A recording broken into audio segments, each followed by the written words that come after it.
Ustadz, apa yang harus saya buat kalau ayah saya menganut aliran sesat, tidak sholat, tidak puasa?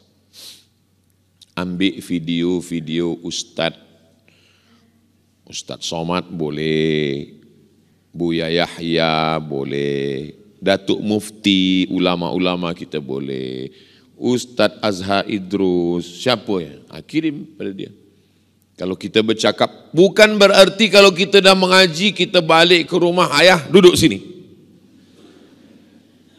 Saya Ustadz, tapi di hadapan ibu saya ni tetaplah budak kecil yang baru pandai berjalan.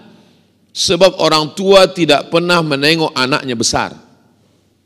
Puan, muslimat, bila menengok anak, walaupun dia dah punya anak, maka di mata puan, dia tetaplah budak kecil yang dulu terlangkup waktu belajar berjalan.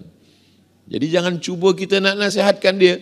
Bagi dia buku, bagi dia tazkirah, kirimkan video-video tentang sembahyang, video-video tentang puasa, boleh juga bercerita sikit-sikit, tapi jangan sampai tinggi suara kita dari dia.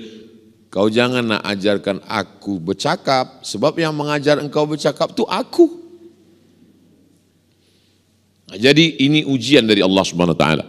Ayah Nabi Ibrahim bukan lagi sesat, pembuat berhala.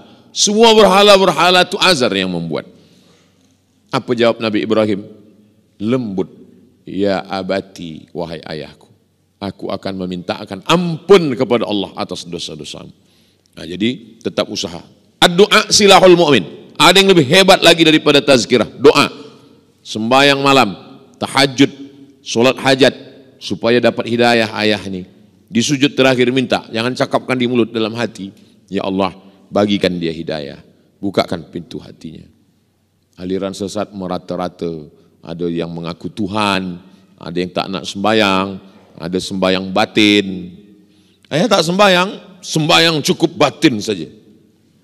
Tapi nampaknya ayah makan nasi. Kalau sembayangnya batin, makannya batin juga lah ya. Engkau tak tahu. Tapi dalam itu dia berfikir, betul juga ya. Kalau sembayang batin, makan kenapa tak batin? Sikit cakap itu, tapi mengena di hati dia.